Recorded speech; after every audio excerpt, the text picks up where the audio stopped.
was a CFPB, and it's incredible to think that we did not have an agency that stuck up for consumers in the credit card industry. So I'll let Austin talk because he's a great talker, but thank you so much for being here. He came all the way from about, what, 6 or 8 blocks away? All right, thank you very much, Austin.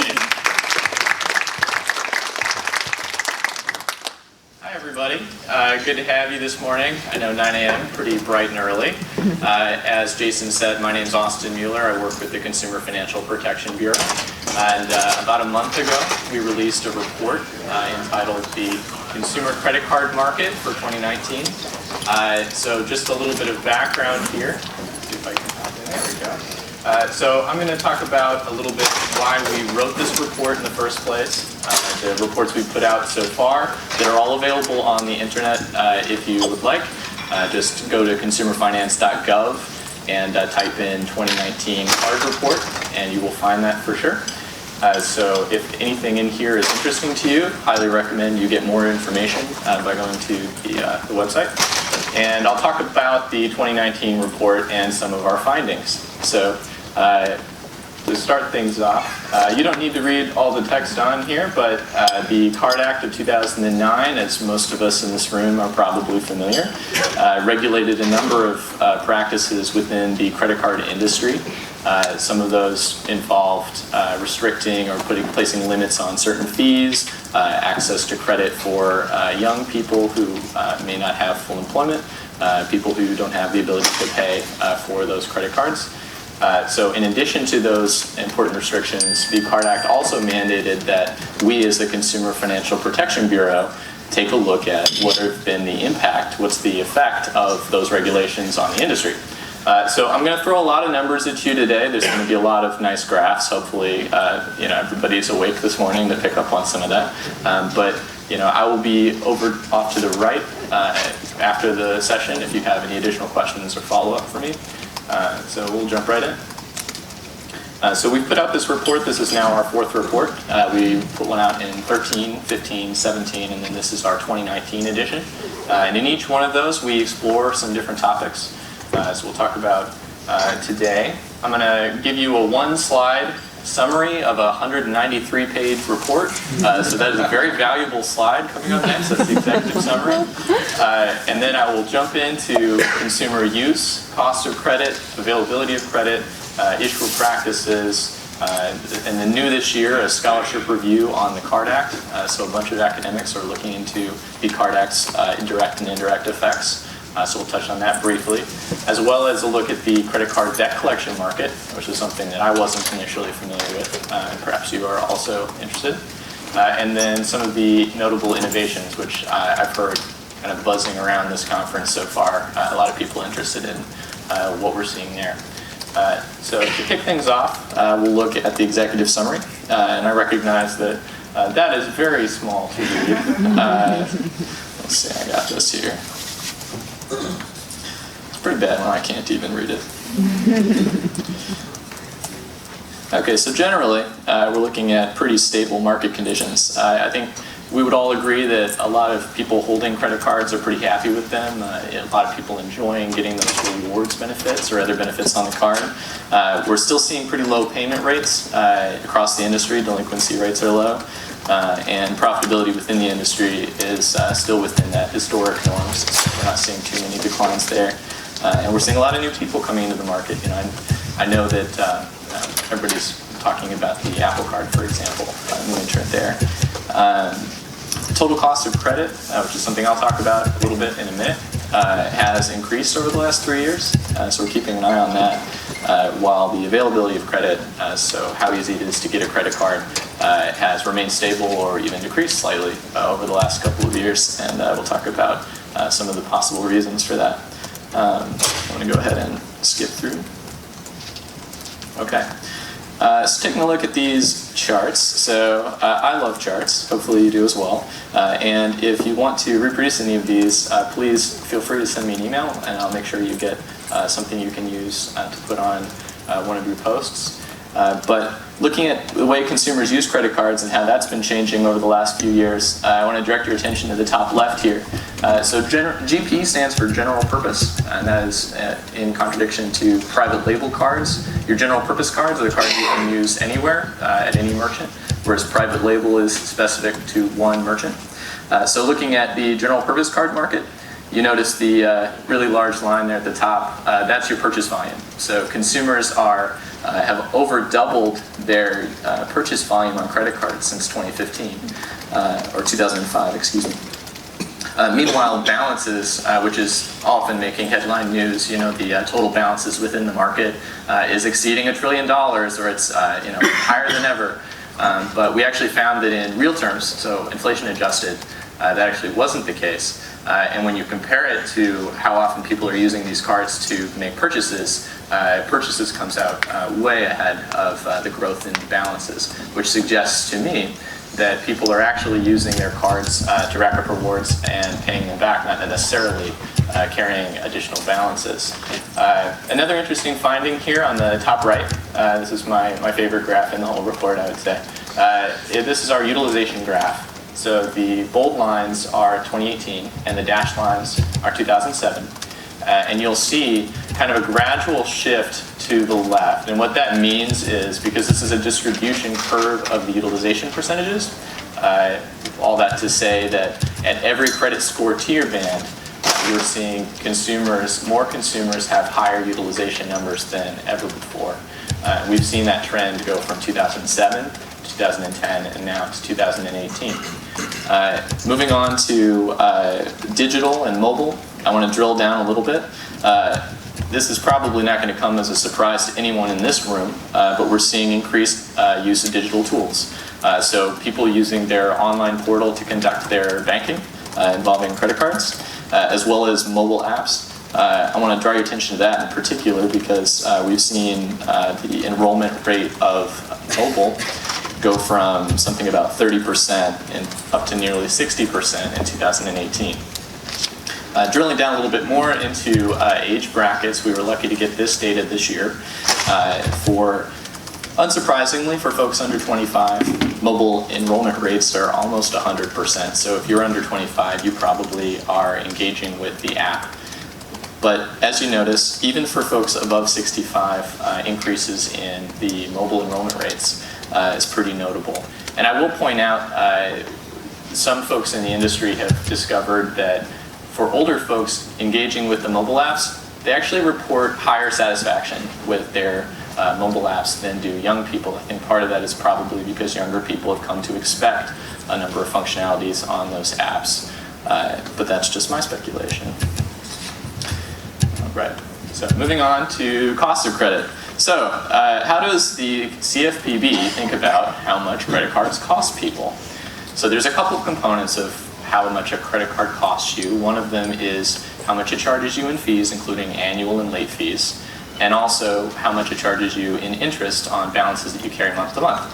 So put those together, add up all the fees and all of the interest, and divide by your average balance on your card, and you get this metric, the total cost of credit, which we consider to be the all-in cost of credit. Because as you know, your credit card may carry an APR of 25-30%, but actually, you don't end up paying any of it because you don't carry a balance.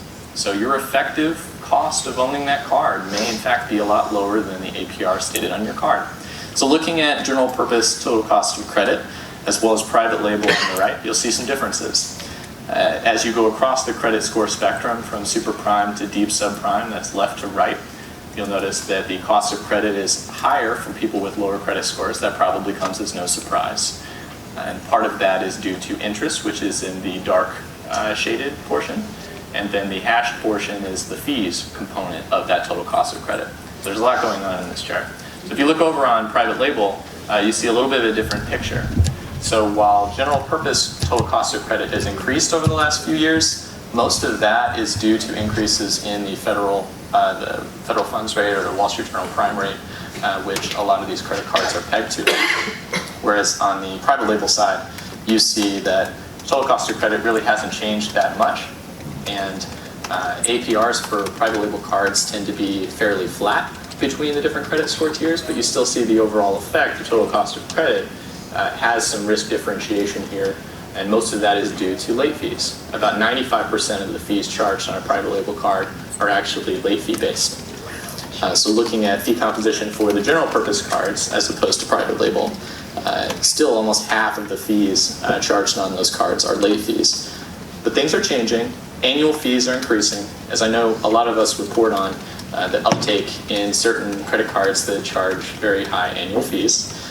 I want to point out that we have actually done a calculation this year on what the average annual fee is, and you see some differences. For super prime consumers, we're now reaching almost $100 per card for an annual fee for super prime consumers that have annual fees on their cards. That's very different from the results we're seeing for subprime and deep subprime. All right, so looking at the availability of credit, just to kind of test to see where the market's at in terms of people's abilities to get cards. I think application volumes spiked in 2016, and as well as approval rates also spiked in 2016. And we've seen it come down a little bit from that, but it's still pretty robust in a lot of areas. I want to turn your attention to the top right graph. This is TPC site applications. So these are applications that are submitted to issuers on the basis of third-party comparison websites. So anybody name a third-party comparison website? Maybe in this room. Our Nerd Wallets, our Credit Karmas, Wallet Hubs, folks that will let you compare credit cards and then find the one that's best for you and use their portal to connect to a credit card issuer. Increases are seen across the board, but in particular, if you look at subprime and deep subprime, now almost a third of credit card applications are routed through those third-party comparison websites. So it's something to keep an eye on in the industry. Additionally, when you look at mobile device applications, also growing significantly. We're at over 40% of applications are now done through mobile phones. And that number is actually understated when you look at subprime and deep subprime. We're getting close to half of all applications are done via mobile. Looking at the new account volumes, see, it still seems pretty robust. Those little dashed lines give you a sense of what historical averages have been from 2005 to 2012. And as you can see, we're pretty much within the norm across most of those lines. All right, so rewards cards. Everybody loves talking about rewards, and I do too. As you can see, purchase volume on rewards cards has increased for everyone at every level of the credit spectrum. But interestingly, the number of new accounts with rewards has declined for consumers in some credit score tiers, particularly that subprime and deep subprime space there at the bottom. Balance transfers and cash withdrawals or cash advances. Not a lot of changes there. On cash advance incidents, however, subprime, deep subprime, and near prime consumers are taking out fewer of those cash advances. The cash advance volume over the last few years hasn't really changed a whole lot. Unlike balance transfers, which we've seen about a 38% rise in the volume of balance transfers over the last 3 years, which exceeds even the rise in balances. So that's something to watch out for. Okay, so we did do a scholarship review, and unfortunately I don't have the time to go into each of the findings from each of the papers, but suffice it to say, a lot of academics are looking at whether the impact of the CARD Act has had beneficial effects on consumer welfare. So a number of academics have looked at the cost of credit from before the CARD Act was passed and after the CARD Act was passed. Other academics have looked at the availability, looking at how many marketing materials were sent prior to the CARD Act and after the CARD Act. One of the difficulties that a lot of our researchers had while researching this industry is that, as a lot of you know, what happened in 2009, we had the recession. So how do you tease out the impact of new regulation in the market when you have a simultaneous recession at the same time? So interesting stuff. I'd love to talk to you more about that later if you're interested. Okay, and then debt collection industry. So we're seeing some industry consolidation as well as a reduction in revenue for folks in the debt collection industry. And part of that may be due to the rise of debt settlement companies. So as you see on the top right, significant increases in debt settlement company volumes, both pre-charge-off and post-charge-off. So what is a debt settlement company? If you're a consumer and your credit card goes into default, you might be contacted by a debt settlement company, and the company will offer to negotiate on your behalf with your creditor to lower your payments. But for a time, the consumer actually continues making payments, but the payments don't go to their creditor. They go to the debt settlement company. And the debt settlement company is supposed to be working on your behalf to strike a better deal than perhaps you can. But due to some of the survey results that we've found, it sounds like issuers are not going to necessarily give you a better rate for debt settlement companies than they do if you were, as a consumer, to just call in on your own behalf. Also, notice that there's a policy limits for how often these debt collectors can call you in a given day. I know everybody loves getting those phone calls. I know I do. But actually, it's a lot lower in reality than their policy limits even include. And the policy limits themselves have been going down in recent years. All right, innovation. Again, everyone's favorite slide. So what are we seeing right now in terms of innovation that the Bureau is interested in looking at? So first thing I want to talk about is the account management enhancements. So what do I mean by that? I'm including in here some mobile apps that issuers have put out that allow you to make dining reservations, for example, or turning on and off your card with a click of a button.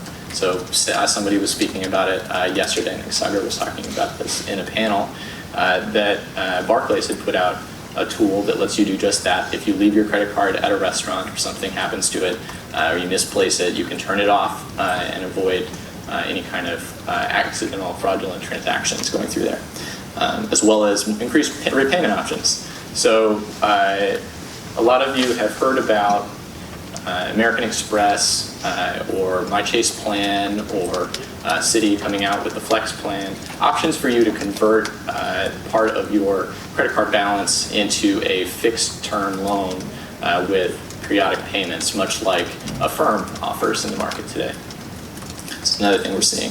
So point of sale, I know we've been talking about tokenization a little bit, and definitely seeing a rise in tokenization and some of the security protocols, anti-fraud, particularly AI, machine learning, being able to detect fraud before it happens or while it's happening and deny those transactions.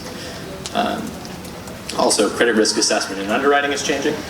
I know Petal, for one, is using a cash flow underwriting model. So it'd be interesting to watch that as a phenomenon grow. There have also been other efforts to do this. I know FICO, Ultra FICO, is also in that same boat. So the way we look at it, new technology has the potential to expand credit access to those who may not currently be able to access it. Also improve their assessment of risk and provide better service and convenience to consumers. However, we do think some caution is warranted when you think about some of the new technology, the AI, machine learning. I think we as a regulatory agency would like people to maintain some careful effort in monitoring how some of that AI and machine learning is happening so that you don't run into a situation where a confluence of factors that are being used in underwriting, you can't explain it, so you can't tell consumers why they were declined for a credit card application, or when you've taken together some factors violated protected class. So that's another thing that we care about a lot. So that's all I had for prepared remarks today. But as Jason said, I'll be off to the side if you have any follow-up questions for me, and look forward to talking to you. Thank you.